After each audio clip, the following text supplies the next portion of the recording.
प्रत्यगच्छो ब्रह्मैवाहमस्मि सुरेशपरिपुराणानामादयं करुणादयं नमामि भगवत्पादं शङ्करं लोकशङ्करं शङ्कराचार्यं केशवं बादरायणं सूत्रभाष्यकृतो वन्दे भगवन्तो पुनः पुनः श्रीमच्छङ्कर भगवत्पूज्यपाद सद्गुरुभ्यो नमः वन्दे महामतिं वेदान्तपारज्ञं सद्गुरुं प्रणतोऽस्म्यहम् तदाहं तमुदायज्ञं संयमीन्द्रं तदाश्रयं सद्गुरुं सच्चिदानन्दं सदाचार्यमाश्रये श्रीसच्चिदानन्देन्द्र सरस्वती महासद्गुरुभ्यो नमः अतीति भगवो ब्रह्मा ಯಾವ್ದಪ್ಪ ಕಥಂತರಿಹಿನ ಪಾರಿಶೇಷ್ಯಾತ ಯಾವ್ದು ಓದ್ಬೇಕು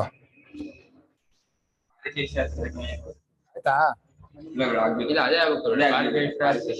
ಪಾರಿಶೇಷ್ಯಾತ್ ಸದೇಕಮೇವ ವಸ್ತು ಅವಿದ್ಯೆಯ ಉತ್ಪತ್ತಿ ವಿನಾಶ ಧರ್ಮೈಃ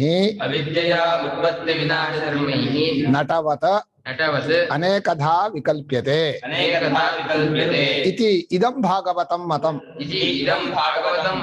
ಉಕ್ತಂ ನಾಸತೋ ವಿದ್ಯತೆ ಭಾವಃ ಇತ್ಯಸ್ಮಿನ್ ಲೋಕೆ. ಈಗ ಕ್ರಿಯೆಯು ಎಲ್ಲಿದೆ ಅಂತ ಪ್ರಶ್ನೆ. ಕ್ರಿಯಾಶ್ರಯವಾದದ್ದು ಯಾವುದು? ಜೀವನಿಗೆ ಉಂಟೋ ಇಲ್ವೋ ಕ್ರಿಯೆ? ಈ ವಿವೇಕದಿಂದ ಏನಾಗತ್ತೆ ಅಂದ್ರೆ, ಕ್ರಿಯೆ ಇರುವುದೆಲ್ಲವನ್ನು ಬಿಟ್ಟು ಜೀವ ಅಕ್ರಿಯ ಅಂದ್ರೆ ನಿಷ್ಕ್ರಿಯನಾಗಿ ಇದ್ದರೆ ತನ್ನ ಸ್ವರೂಪವನ್ನು ತಿಳ್ಕೊತಾನೆ. ಕ್ರಿಯೆಯಲ್ಲಿ ಹೋಗಿ ತಾನು ಸೇರ್ಕೊಂಡ್ರೆ ಸಕ್ರಿಯನಾಗ್ತಾನೆ. ಸೇರ್ಕೊಳ್ಳೋದು ಅಂದ್ರೆ ಸ್ವರೂಪ ಸೇರೋದಿಲ್ಲ, ತಪ್ಪು ತಿಳುವಳಿಕೆಯಿಂದ ಸೇರಬಹುದು, ಮಿಥ್ಯಾಭಿಮಾನದಿಂದ ಸೇರಬಹುದು. ಆದ್ರೆ ಎಲ್ಲಾ ವಾದಿಗಳ ಮತವು ತಪ್ಪು ತಿಳುವಳಿಕೆಯ ದೃಷ್ಟಿಯಿಂದ ಕೆಲವು ಸಲ ಪ್ರಕೃತಿಯಲ್ಲಿ ಕ್ರಿಯೆ ಅಂತಾರೆ, ಕೆಲವು ದೇಹಾದಿಗಳಲ್ಲಿ ಕ್ರಿಯೆ ಅಂತಾರೆ, ಕೆಲವರು ಜೀವನಲ್ಲಿ ಕ್ರಿಯೆ ಅಂತಾರೆ. ಒಂದು ಹೊಂದೋದಿಲ್ಲ. ತಪ್ಪು ತಿಳುವಳಿಕೆ ಎಲ್ಲಿದೆಯೋ ಅಲ್ಲಿ ಇನ್ನೊಂದರ ಮೇಲೆ ಆರೋಪ ಮಾಡೋದು ಮನುಷ್ಯನ ಸ್ವಭಾವ. ವ್ಯವಹಾರದಲ್ಲೂ ತಪ್ಪು ತಿಳುವಳಿಕೆ ಬಂದ್ರೆ ಆರೋಪವೇ. ನೀನು ಹಾಗೆ ಮಾಡಿದೀಯ ಗೊತ್ತಾ ಅಂತ ಇನ್ ತಪ್ಪಿಗೆ ಆರೋಪ ಮಾಡ್ಬೋದು. ಆರೋಪ ಮಾಡುವುದಕ್ಕೆ ತಪ್ಪಾದ ತಿಳುವಳಿಕೆಯನ್ನು ದೊಡ್ಡ ಸಾಧನ. ಹಾಗೆ ಇಲ್ಲೂ ಕೂಡ ಅದ್ವಿತೀಯವಾದ ಸದ್ರೂಪವಾದ ಪರಮಾತ್ಮನೊಬ್ಬನೇ ತಪ್ಪು ತಿಳುವಳಿಕೆಯಿಂದ ಹುಟ್ಟಿದಾನೆ, ನಾಶವಾಗ್ತಾನೆ. ಅಂದ್ರೆ ಉತ್ಪತ್ತಿ ವಿನಾಶಗಳು ದೇಹೇಂದ್ರಿಯಾದಿಗಳಿಂದ 6, ಉತ್ಪತ್ತಿ ವಿನಾಶ ಮಧ್ಯೆ 4. ಜಾಯತೆ, ಅಸ್ತಿ, ವರ್ಧತೆ, ವಿಪರಿಣಮತೆ, ಅಪಕ್ಷೀಯತೆ. ಈಗ ಹುಟ್ಟಿದ ವಸ್ತುವಿಗೆ 6 ವಿಕಾರಗಳಾಗತ್ತೆ ಅಂತ ಉತ್ಪತ್ತಿ ವಿನಾಶ ಧರ್ಮ ಇದು. ಈ ಉತ್ಪತ್ತಿ ವಿನಾಶ ಧರ್ಮವು ವಿವೇಕ ಮಾಡಿದರೆ ತಪ್ಪು ತಿಳುವಳಿಕೆಯಿಂದ ಕೇವಲ ಜೀವನಲ್ಲಿ ಆರೋಪ ಮಾಡ್ತೀವಿ, ಬರಿಯ ಜೀವನಲ್ಲಿ ಇಲ್ಲ. ಆಕಾಶದಂತೆ ಚೈತನ್ಯ ಸ್ವರೂಪನಾದ್ರಿಂದ ಜೀವನಲ್ಲಿ ಉತ್ಪತ್ತಿ ಆದಿಗಳಿಲ್ಲ. ಬರಿಯ ದೇಹಾದಿಗಳನ್ನು ಹಿಡ್ಕೊಂಡ್ರೆ ಅವುಗಳಿಗೆ ಅಸ್ತಿತ್ವವೇ ಇಲ್ಲ, ಮತ್ತೆ ಉತ್ಪತ್ತಿ ಹಾಗೆ ಬರುತ್ತೆ. ಅಲ್ಲಿ ವಿಕಲ್ಪ, ಇದ್ದದ್ದು ಹುಟ್ಟತೋ ಇಲ್ಲದ್ದು ಹುಟ್ಟತೋ. ಹಾಕೋ ಫೇನೋ ಕೆಂತ ಇದ್ದಾನೆ.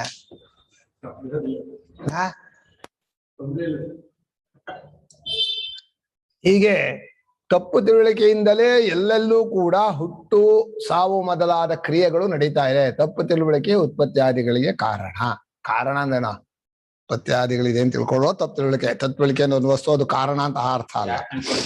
ಇದು ನಟವಾದ ಅನೇಕಧಾ ವಿಭಾವ್ಯತೆ ಎಂದ್ರು.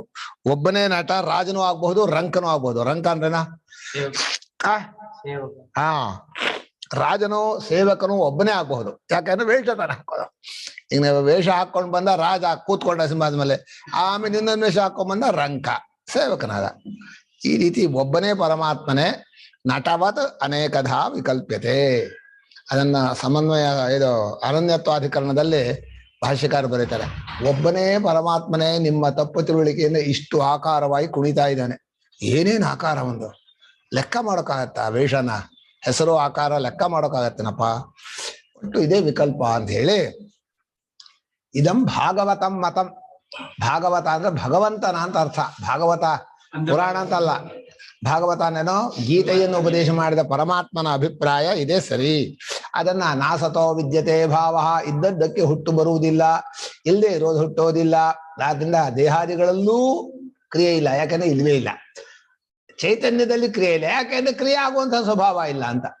ದೇಹಾದಿಗಳು ಇಲ್ವೇ ಇಲ್ಲ, ಆದ್ರಿಂದ ಕ್ರಿಯೆ ಇಲ್ಲ ಅಂತ ಹೇಳೋದು.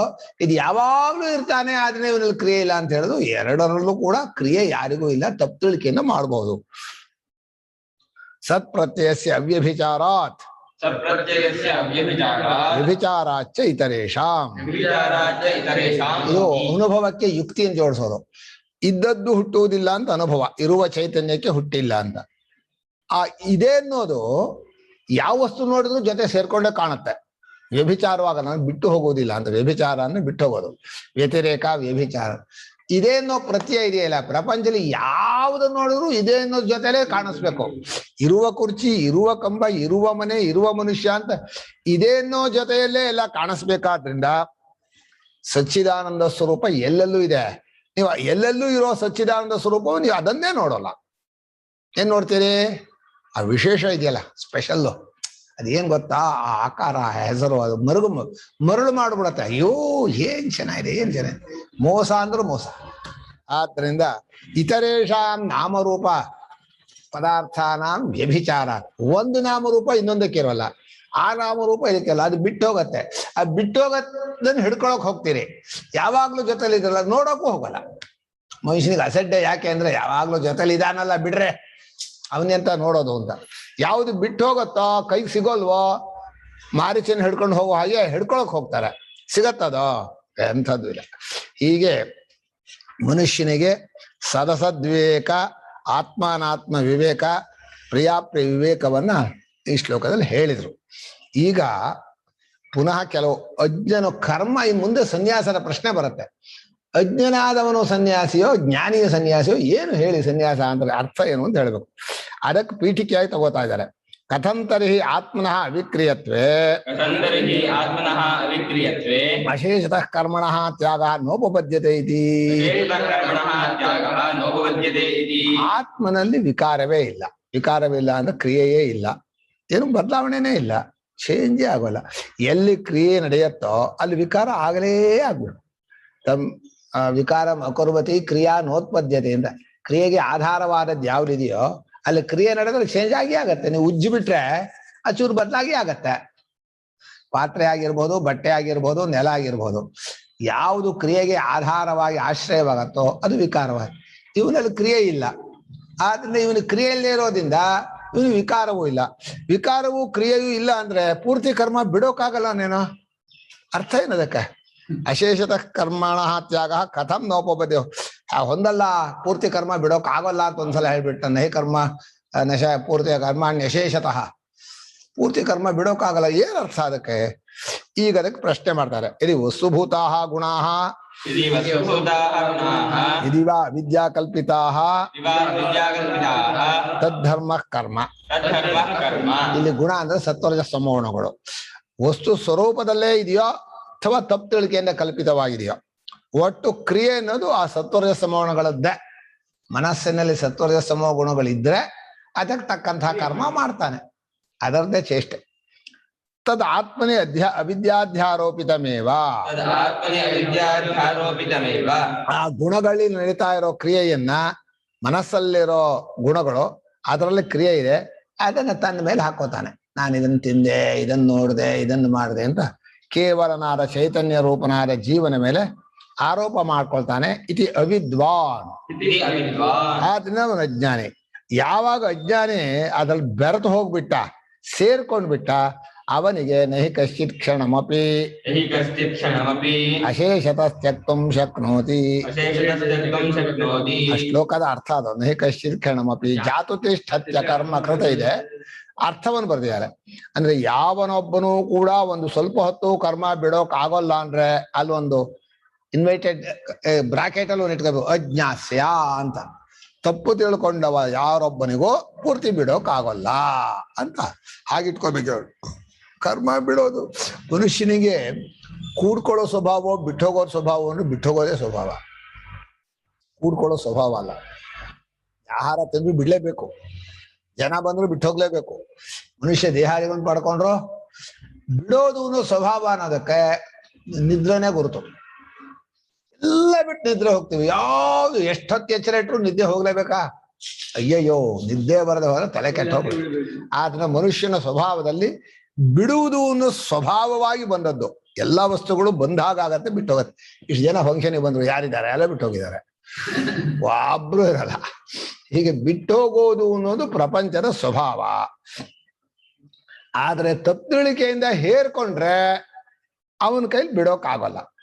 ವಿದ್ವಾಂಸ್ತು ಪುನಃ ದ್ವಾಂಸ್ತು ಪುನಃ ಅವಿದ್ಯಾಯಾಂ ನಿವೃತ್ತಾಯಾಂ ವಿದ್ಯಾಯಾನ್ ನಿವೃತ್ತಾಯಾಂ ಶಕ್ನೋತ್ಯೇವ ಅಶೇಷತಃ ಕರ್ಮ ಪರಿತ್ಯಕ್ತುಂ.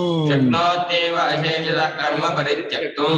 ಯಾರು ವಿವೇಕಿಯೋ ಜ್ಞಾನಿಯೋ ಚೈತನ್ಯ ರೂಪನಾದ ಜೀವನ ಸ್ವರೂಪದಲ್ಲಿ ಯಾವಾಗಲೂ ಕ್ರಿಯೆ ಇಲ್ಲ ಅಂತ ತಿಳ್ಕೊಂಡಿದ್ದಾನೋ ಅವನಿಗೆ ಅವನಲ್ಲಿದ್ದ ಮೊದಲಿದ್ದಂಥ ತಪ್ಪು ತಿಳುವಳಿಕೆ ವಿವೇಕದಿಂದ ಹೊರಟೋಯ್ತು. ಯಾವಾಗ ತಪ್ಪು ತಿಳುವಳಿಕೆ ಹೋಯ್ತೋ ಅವನಿಗೆ ಕರ್ಮ ಪೂರ್ತಿ ಬಿಡೋಕಾತೆ. ಹಿಂದೂ ಬಿಟ್ಟಿದ್ದ ಈಗಲೂ ಬಿಟ್ಟಿದ್ದಾನೆ, ಮುಂದೂ ಬಿಡ್ತಾನೆ. ಅವನೇ ಸನ್ಯಾಸ. ಈಗ ಕರ್ಮ ಬಿಡೋ ಸನ್ಯಾಸ ಅಂದ್ರೆ ಜ್ಞಾನಿಯಾದವನು ತನ್ನಲ್ಲಿ ಕರ್ಮಗಳ ಸಂಬಂಧವಿಲ್ಲ ಅಂತ ತಿಳ್ಕೊಳ್ಳೋ ಸನ್ಯಾಸವೇ ಹೊರತು ಕೈಕಾಯಲ್ಲಿ ಮಾಡ್ತಾ ಇರೋ ಕರ್ಮ ಬಿಡೋದಲ್ಲ. ಕರ್ಮವೇ ಇಲ್ಲದ ಸ್ವರೂಪವನ್ನು ತಾನೆಂದು ತಿಳಿದು ಕರ್ಮವನ್ನು ಬಿಟ್ಟವನಾಗಿದ್ದೀನಿ ಅಂತ ತಿಳ್ಕೊಬೇಕೇ ಹೊರತು ಇದುವರೆಗೂ ಮಾಡ್ತಾ ಇರೋ ಕರ್ಮವನ್ನು ನಾನು ಬಿಡ್ತೀನಿ ಅಂತ ತಿಳ್ಕೊಳ್ಳೋದು ಸನ್ಯಾಸ ಅಲ್ಲ. ಆಯ್ತಾ? ಜ್ಞಾನಿಯ ಸನ್ಯಾಸ ಹೇಳ್ಬಿಟ್ರು. ಆದ್ರಿಂದ ಅಂಥ ಜ್ಞಾನಿಗೆ ಅವಿದ್ಯಾಧ್ಯಾರೋಪಿತಸ್ಯ ಶೇಷಾನುಪಪತ್ತೇ, ತಪ್ಪು ತಿಳುವಳಿಕೆಯಿಂದ ಏನು ಆರೋಪಿತವಾಗಿದೆಯೋ ಅದು ಪೂರ್ತಿ ಹೊರಟೋಗತ್ತೆ, ಒಂಚೂರು ಉಳ್ಕೊಳ್ಳಲ್ಲ ಅಂತ. ಇದು ಯಾವುದೇ ಇದರಲ್ಲಿ ಹಗ್ಗವನ್ನು ತಿಳಿದ ಮೇಲೆ ಹಾವಿನ ಒಂದು ಹೆಡೆ ಒಂದು ಉಳ್ಕೊಳತ್ತೆ, ಬಾಲ ಉಳ್ಕೊಳತ್ತೆ ಅಂತಾರ. ಎಂಥದ್ದು ಉಳ್ಕೊಳ್ಳಲ್ಲ. ಅವಿದ್ಯೆಯಿಂದ ಕಲ್ಪಿತವಾಗಿ ಅವಿದ್ಯೆ ಹೋದ ಮೇಲೆ ಯಾವುದು ಕರ್ಮದ ಇಷ್ಟು ಲೇಷ ಉಳಿಯಲ್ಲ. ಇದರಿಂದ ಏನಾಯ್ತು ಅಂದ್ರೆ ಪ್ರಾರಬ್ಧ ಕರ್ಮವೂ ಉಳಿಯಲ್ಲ. ಈಗ ಏನಾಗಳು ಲೋಕದಲ್ಲಿ ಜ್ಞಾನಿ ಅಂದ್ರೆ ದೇಹೇಂದ್ರಿಯಗಳನ್ನು ಇಟ್ಕೊಂಡವನು ಅಂತ ಇಟ್ಕೊಂಡು ದೇಹೇಂದ್ರಿಯ ಇರ್ಬೇಕಲ್ಲ, ಅದಕ್ಕೆ ಏನಾದ್ರು ಪ್ರಾರಬ್ಧ ಕರ್ಮ ಇರ್ಬೇಕಲ್ಲ ಅಂತ ಒಂದು ತರ್ಕ ಮಾಡಿ ಹೊಂದಿಸಿರೋದೇ ಹೊರತು ಅನುಭವದಿಂದ ಜ್ಞಾನಿಗೆ ಪ್ರಾರಬ್ಧವೂ ಇಲ್ಲ, ಸಂಚಿತವೂ ಇಲ್ಲ, ಆಗಾಮಿ ಕರ್ಮವೂ ಇಲ್ಲ, ಕರ್ತೃತ್ವವೇ ಇಲ್ಲ. ಅದು ಚೆನ್ನಾಗಿ ಅರ್ಥ. ಇದಕ್ಕೊಂದು ದೃಷ್ಟಾಂತ ಕೊಡ್ತಾರೆ. ನಹಿ ತೈಮಿರಿಕ ದೃಷ್ಟ್ಯ ಅಧ್ಯಾರೋಪಿತಸ್ಯ ದ್ವಿಚಂದ್ರಾದೇಹೇ ತಿಮಿರಾಪಗಮೆ ಶೇಷಃ ಅವತಿಷ್ಠತೆ. ಚೆನ್ನಾಗಿ ಬರ್ದ್ಯಾರಪ್ಪ. ಆದ್ರೂ ವಿದ್ಯಾ ಲೇಷವಾದ ಅಂತಾರೆ. ತೈಮಿರಿಕ ದೃಷ್ಟಸ್ಯ ದ್ವಿತೀಯ ಚಂದ್ರಸ್ಯ ಅಧ್ಯಾರೋಪಿತಸ್ಯ ತಿಮಿರ ರೋಗ, ಎರಡನೇ ಚಂದ್ರ ಹುಟ್ಕೊಂಡ, ಅಲ್ಲೇನು ಎರಡು ಚಂದ್ರ ಬಂದಿಲ್ಲ, ಅದು ತಪ್ಪು ತಿಳುವಳಿಕೆಯಿಂದ ಕಂಡ್ಕೊಂಡಿರೋದು. ತಿಮಿರ ರೋಗವನ್ನು ತೆಗೆದ ಮೇಲೆ ಆ ಎರಡನೇ ಚಂದ್ರ ಒಂದು ಚೂರ್ ಪೀಸ್ ಉಳಿದಿದೆ ಅಂತ ಯಾರು ಅಂತಾರ. ಹುಟ್ಟೇ ಇರಲಿಲ್ಲ. ತಿಮಿರಾಪಗಮೆ ಶೇಷೋ ನಾವತಿಷ್ಠತೆ. ತಪ್ಪು ತಿಳುವಳಿಕೆಯಿಂದ ಕಲ್ಪಿತವಾದ ವಸ್ತುವಿನಲ್ಲಿ ಜ್ಞಾನ ಬಂದ ಮೇಲೆ ಆದ್ರೆ ಇಷ್ಟು ಲೇಷವೂ ಉಳಿಯಲ್ಲ ಅಂತಂದ್ರು. ನ್ಯಾಯವಾಗಿ ಮುಂಚೆನೆ ಬಂದಿಲ್ಲ ಅಂತ ಹೇಳ್ಬೇಕಾಯ್ತು. ಲೇಷ ಉಳಿಯಲ್ಲ, ಬಂದಿದ್ರು ತಾನೆ ಲೇಷ ಉಳಿಯೋದು. ತಪ್ಪು ತಿಳುವಳಿಕೆಯನ್ನು ಹುಟ್ಟುಗಟ್ಟಿದಂತಹ ವಸ್ತುವಿಗೆ ಅಸ್ತಿತ್ವ ಕೊಟ್ಟದ್ದು ತಪ್ಪು ತಿಳುವಳಿಕೆಯೇ, ಅದ್ರ ಲೇಷ ಉಳಿಯಲ್ಲ. ಏನ್ ಮಾಡ್ತೀರ? ಜನರ ದಡ್ಡತನಕ್ಕೆ ತಕ್ಕಂತೆ ಉಪದೇಶ. ಈಗ ಕಂಡು ಬಿಟ್ಟಿದೀವಲ್ಲ, ಇದು ಸ್ವಲ್ಪ ಸತ್ಯತ್ವ ಬುದ್ಧಿ ಚೂಚೂರು ಇರತ್ತ ನಾವು ವ್ಯವಹಾರ ಮಾಡುವಾಗ ಅಂತ ಹಾಗೆ ಇಟ್ಕೊಂಡ್ಬಿಡ್ತಾರೆ. ಏವಂಚ ಸತಿ ಇದಂ ವಚನಂ ಉಪಪನ್ನಂ. ಈ ರೀತಿ ಯಾರು ಅರ್ಥ ಮಾಡ್ಕೊಂಡಿದಾರೋ ಕೇಳಿ ಕೊಡೋ. ನೀವ್ ಈಗ ತಾನೇ ಏನೋ ಪ್ರಾರಬ್ಧ ಇಲ್ಲ ಅಂತ ಇದೀರಾ, ಅದು ನನಗೆ ಫಸ್ಟ್ ಟೈಮ್ ಕೇಳ್ತಾ ಇರೋದು. ಅದ್ ಹೆಂಗ್ ಅಂತ ಇದೀರಾ? ಪ್ರಾರಬ್ಧ ಇಲ್ಲ ಅಂದ್ರೆ ಕರ್ಮದ ಸಂಬಂಧವೇ ಯಾವಾಗ್ಲೂ ಇಲ್ಲ ಅಂತ.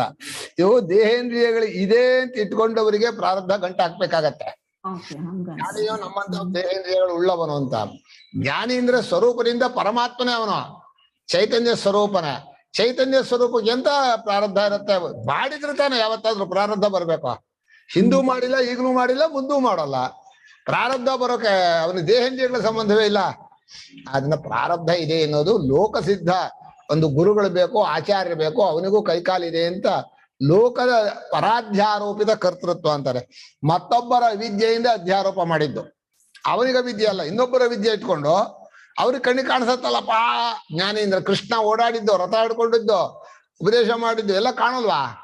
ಅದರಿಂದ ಅವನಿಗೆ ವಿದ್ಯೆಗಳಿವೆ. ಹಾಗೆ ನಿಜವಾಗಿ ಅವನಿಗೆ ಪ್ರಾರಬ್ಧವೂ ಇಲ್ಲ, ಸಂಚಿತವೂ ಇಲ್ಲ, ಆಗಾಮಿ ಅವನಿಗಿಲ್ಲ ಅನ್ನೋದು ತಿಳ್ಕೊಂಡಿರೋದ್ರಿಂದ. ಬರೀ ಅಷ್ಟೇ ಅಲ್ಲ, ಯಾರಿಗೂ ಇಲ್ಲ ಅನ್ನೋದು ಪರಮ ಸತ್ಯ. ಕರೆಕ್ಟ್, ಅದು ನಿಜ. ಓಕೆ, ಅಂದ್ರೆ ಅವ್ರಿಗೆ ಸಿಚುವೇಶನ್ಸ್ ಬರುತ್ತೆ ಲೈಫ್. ಐ ಮೀನ್ ನಮ್ ಪ್ರಕಾರ, ನಮ್ ದೃಷ್ಟಿಯಿಂದ ನೀವ್ ಹೇಳ್ತೀರಾ, ಅವ್ರಿಗೆ ಇದು ಬರುತ್ತೆ. ಆಮೇಲೆ ಈಗ ತಾನೇ ಅಂದ್ರಲ್ಲ, ಒಂದ್ಸತಿ ಜ್ಞಾನ ಬಂದ್ಮೇಲೆ ಉಳಿಯಲ್ಲ ಅಂತ. ಅದೇ ಅದು ಏನ್ ಉಳಿಯಲ್ಲ ಅಂತ, ಲೈಕ್ ವಾಟ್ ಎವರ್ ಅಜ್ಞಾನ ಇದಾಗೋಗುತ್ತೆ ಅಂತ. ಅಲ್ಲೂವೇ ಒಂಥರ ಲೆವೆಲ್ ಇದೆ ಅಲ್ವಾ, ಒಂಥರ ಪರ್ಮನೆಂಟ್. ಅದು ಸ್ಟ್ರಾಂಗ್ ಆಗಕ್ಕೆ ಟೈಮ್ ತಗೊಳುತ್ತೆ. ಕರೆಕ್ಟ್ ಅಲ್ವಾ? ಹಂಗೇನಿಲ್ಲ. 4 × 12 ಗೊತ್ತಾಯ್ತು ಅಂದ್ರೆ ಒಂದ್ ಚೂರ್ ಉಳ್ಕೊಂಡಿದೆ ಅಂತ ಹಾಗಲ್ಲ, ಯಾರು ಹೇಳಲ್ಲ.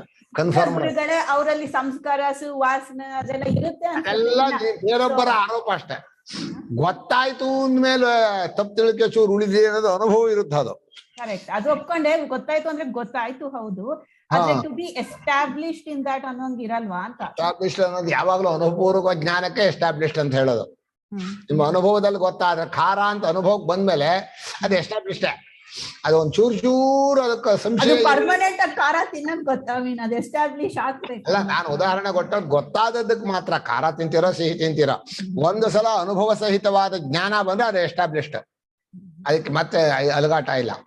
ಹೇಳ್ತಾರೆ ಅಕಸ್ಮಾತ್ ವ್ಯವಹಾರ ಮಾಡುವ ಹೋಗಿರೋ ಹಂಗ್ ಕಾಣಿಸತ್ತೆ ಇನ್ನೊಬ್ಬರ ದೃಷ್ಟಿಯಲ್ಲಿ ಹಿಂದೆ.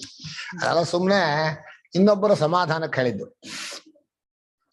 ಹೀಗೆ ಎಲ್ಲಾ ಕರ್ಮಗಳನ್ನು ಬಿಟ್ಟಿರ್ತಾನೆ ಅಂತ ಭಗವಂತ ಹೇಳಿದ್ನಲ್ಲ, ಅದು ಅವನ ಸ್ವರೂಪದಿಂದ ಬಿಟ್ಟಿದ್ದಾನೆ ಅಂತ ಅರ್ಥ. ಜ್ಞಾನಿಯಾದವನು ಸರ್ವಕರ್ಮಾಣಿ ಮನಸಾ ಇತ್ಯಾದಿ ಸ್ವೇ ಸ್ವೇ ಕರ್ಮಣ್ಯಭಿರತಃ ಸಂಸಿದ್ಧಿಂ ಲಭತೆ ನರಃ ಸ್ವಕರ್ಮಣ ತಮಭ್ಯರ್ಚ್ಯ ಸಿದ್ಧಿಂ ವಿಂದತಿ ಮಾನವಃ.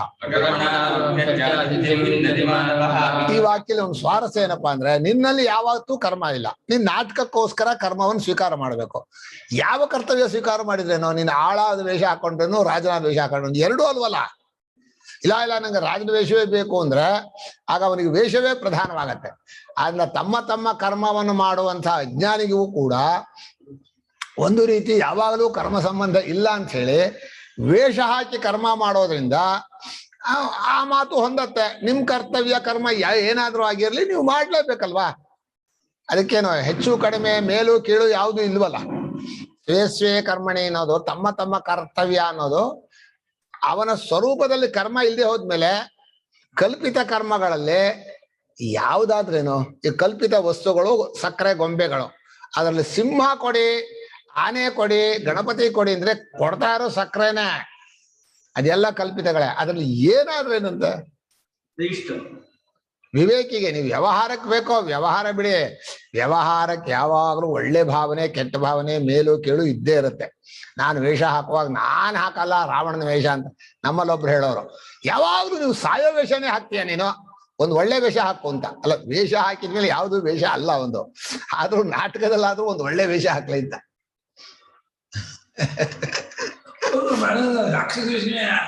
ಅದೇ ಬರೀ ರಾಕ್ಷಸ ವೇಷ, ಬರೀ ಸಾಯೋ ವೇಷವೇನ, ಒಂದು ಒಳ್ಳೆ ವೇಷನೂ ಹಾಕ್ಲಿ ಅಂತ. ಹೀಗೆ ಸನ್ಯಾಸ ವಿಷಯವನ್ನು ಹೇಳೋಕ್ ಪ್ರಾರಂಭ ಮಾಡಿ ಭಾಷ್ಯಕಾರರು ಸ್ವರೂಪದಲ್ಲಿ ಯಾವಾಗಲೂ ಕರ್ಮ ಇಲ್ಲ.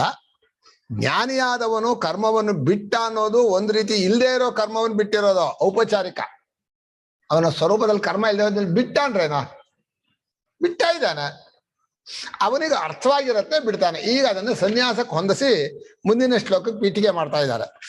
ಯಯಾ ಕರ್ಮಜಾ ಸಿದ್ಧಿ ಉಕ್ತ ಜ್ಞಾನನಿಷ್ಠಾ ಯೋಗ್ಯತಾ ಲಕ್ಷಣ ತಸ್ಯಾಹ ಫಲಭೂತ ನೈಷ್ಕರ್ಮ್ಯ ಸಿದ್ಧಿ ಜ್ಞಾನನಿಷ್ಠಾ ಲಕ್ಷಣ ಚ ವಕ್ತವ್ಯ ಇತಿ ಶ್ಲೋಕಃ ಆರಭ್ಯತೆ. ಬೆಸ್ಟ್ ಶ್ಲೋಕ ಮುಂದಿನ ಶ್ಲೋಕಗಳು ಬಹಳ ಉತ್ತಮ. ಅದು ಭಾಷ್ಯಕಾರರು ಬಹಳ ಚೆನ್ನಾಗಿ ಬಿಟ್ಟು ಮಾಡ್ತಾರೆ. ಈಗ ಕರ್ಮಜಾ ಸಿದ್ಧಿ ಅಂದ್ರು. ಕರ್ಮಜ ಅಂದ್ರೆ ಕರ್ಮಯೋಗ ಜಾ ಅಂತ ಇಟ್ಕೋಬೇಕು. ಕರ್ಮಯೋಗವನ್ನು ಮಾಡಿ ಒಂದು ಮನಸ್ಸಿನಲ್ಲಿ ಚೆನ್ನಾಗಿ ಸಂಸ್ಕಾರ ಆಗಿದೆ. ಕರ್ಮಯೋಗದಲ್ಲಿ 2 ಗುಣ ಮುಖ್ಯವಾದದ್ದು. ಒಂದು ಪರಮಾತ್ಮನ ಭಕ್ತಿ, ಇಂದು ಅಭಿಮಾನ ತ್ಯಾಗ. ಫಲಾಭಿಮಾನ ತ್ಯಾಗವೋ ಕರ್ಮಾಭಿಮಾನ ತ್ಯಾಗವೋ ಎಷ್ಟು ಬಿಡಿ, ಅಭಿಮಾನ ಬಿಡೋದು ಪರಮಾತ್ಮನಲ್ಲಿ ಪ್ರೇಮ ಇಡೋದು ಅನ್ನೋದು, ಅಭಿಮಾನ ಬಿಡೋದು ಸನ್ಯಾಸದ ಕಡೆ ಹೋಗುತ್ತೆ. ಪರಮಾತ್ಮನ ಪ್ರೇಮ ಅನ್ನೋದು ಭಕ್ತಿ ಕಡೆ ಹೋಗುತ್ತೆ.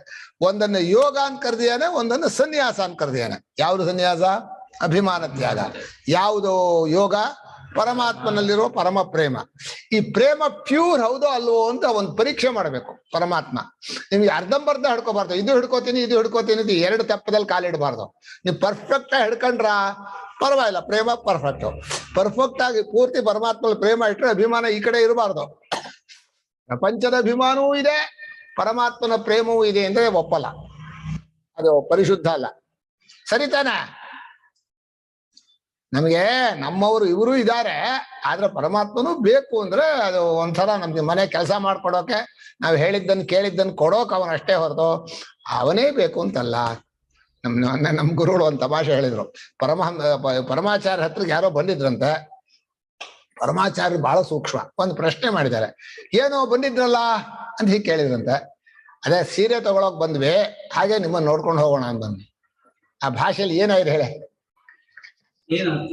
ಏನ್ ಅರ್ಥ ಬಂತು? ನಕ್ಕು ಬಿಟ್ರು ಅವರು. ಅಂದ್ರೆ ನಿಮ್ಮನ್ನ ನೋಡೋಕೋಸ್ಕರವೇ ಬಂದಿಲ್ಲ, ಸೀರೆ ತಗೊಳ್ಳೋದು ನಮ್ಗೆ ಮುಖ್ಯ ಆಗಿತ್ತು, ಹಾಗೆ ನಿಮ್ಮನ್ನ ನೋಡ್ಕೊಂಡು ಹೋಗೋಣ ಅಂತ. ಗಚ್ಚನ್ ಪತಿ ತೃಣಾದಿಶು ಪಶ್ಯತಿ ಅನ್ನೋ ಹಾಗೆ. ಆಯ್ತಪ್ಪ ಅಂದ್ರು. ಭಗವಂತನ ಪರೀಕ್ಷೆನೂ ಹೀಗೆ. ನಿಮ್ಗೆ ಏನೇ ಪ್ರೇಮ ಇಟ್ರೋ ಅವನಿಗೆ ಗೊತ್ತಾಗತ್ತೆ ಉದ್ದೇಶ ಏನು ಅಂತ. ಏನು ಕಷ್ಟ ಪರಿವಾರವೋ, ಇಷ್ಟ ಪ್ರಾಪ್ತಿಯೋ, ಹೆಂಡತಿ ಮಕ್ಕಳೋ ಏನೋ ಒಂದು ಕೇಳ್ತಾ ಇರ್ತೀರಿ. ಅದಕ್ಕೋಸ್ಕರ ಪರಮಾತ್ಮ ನೀನೇ ನನ್ನವನು ಒಂದು ನೋಡೋಕಷ್ಟೇ ಕಾರ್ಯ ಸಾಧಕ.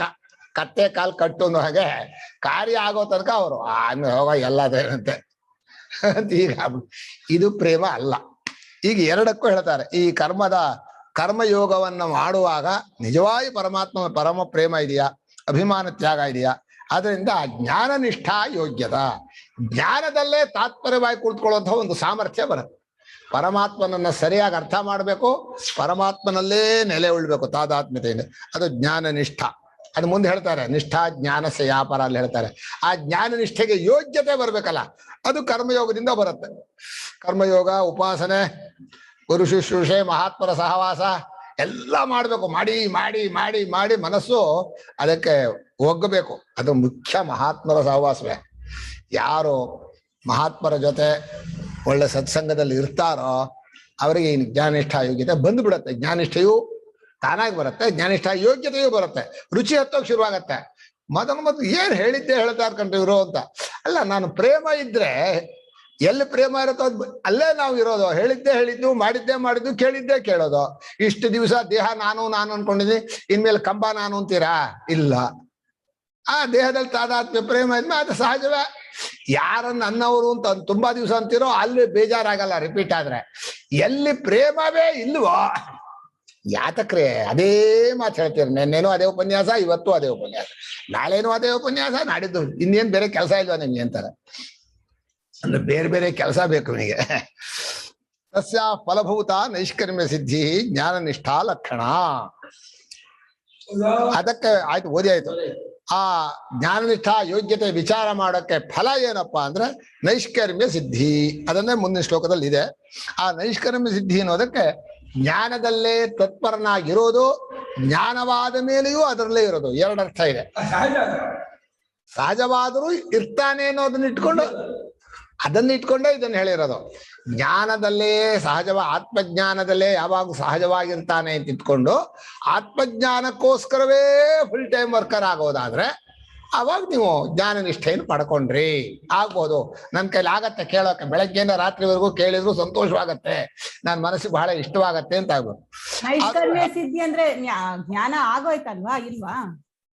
ಅಲ್ಲ, ಅಲ್ಲಿ ನೈಷ್ಕರ್ಮ್ಯ ಸಿದ್ಧಿ ಅನ್ನೋದು ಮುನಿಷ್ಠೋಕ್ ಹೇಳ್ತಾರೆ. ಜ್ಞಾನಿಷ್ಠಾ ಲಕ್ಷಣವೇ.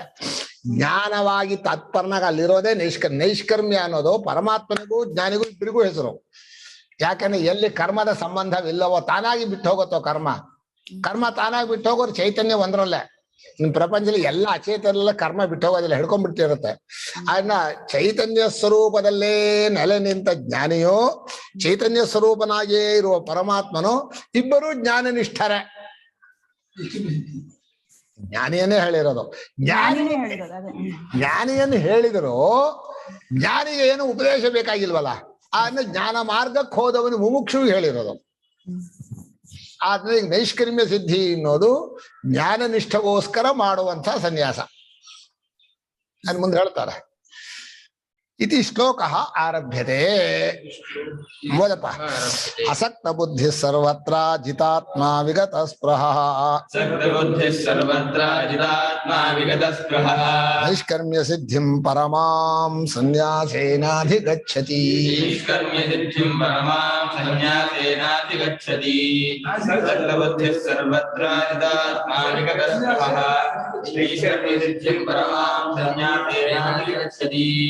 ಅಸಕ್ತ ಬುದ್ಧಿ ಸರ್ವತ್ರ ಚಿತಾತ್ಮ ವಿಗತಸ್ಪೃಹ ನೈಷ್ಕರ್ಮ್ಯ ಸಿದ್ಧಿಂ ಪರಮಾಂ ಸನ್ಯಾಸೇನ ಅಧಿಗಚ್ಚತಿ.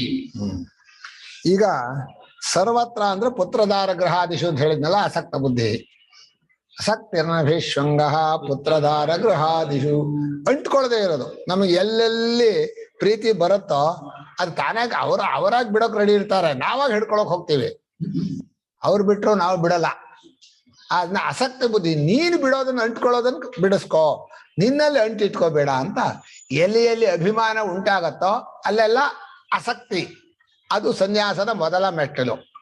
ಸರ್ವತ್ರ ಅಂದ್ರು, ಸರ್ವತ್ರ ಅನ್ನೋ ಶಬ್ದದಲ್ಲಿ ನಮ್ಮವರಾದ ಜನರು, ನಮ್ಮದಾದ ವಸ್ತುಗಳು ಎರಡೂ ಸೇರ್ತು. ಆಸ್ತಿ, ದುಡ್ಡು, ವ್ಯಕ್ತಿ, ಎಲ್ಲಾ ಕಡೆಯಲ್ಲೂ ಅಂಟಿಲ್ಲದೆ ಇರೋದು. ನೀವು ಅಂಟಿಸ್ಕೊಳ್ದೆ ಹೋದ್ರು ನಡೆಯೋರು ನಡೆಯುತ್ತೆ, ಅದಕ್ಕೇನು ಮಾಡಕ್ಕಾಗಲ್ಲ, ನಮ್ಮ ಕೈಯಲ್ಲಿ ಇಲ್ಲ. ಆದ್ರೂ ನಮ್ಮಲ್ಲಿ ನಾನೇನೋ ಸರಿ ಮಾಡ್ತೀನಿ, ನನ್ನ ಮಕ್ಕಳನ್ನ ಸರಿ ಮಾಡ್ತೀನಿ, ಹೆಂಡತಿ ಸರಿ ಮಾಡ್ತೀನಿ, ದುಡ್ಡನ್ನು ಸಂಪಾದನೆ ಮಾಡ್ತೀನಿ, ಮನ್ಯಾಗ ಅಂದ್ಕೊಂಡೇ ಹೋಗ್ತಾನೆ. ಅದು ಅಂಟು ಜಾಸ್ತಿ ಆಗತ್ತೆ. ದಿನಾ ಬೆಳೆಸಿ ಅಭಿಮಾನ ಹೆಚ್ಚಾಗ್ಬಿಡುತ್ತೆ.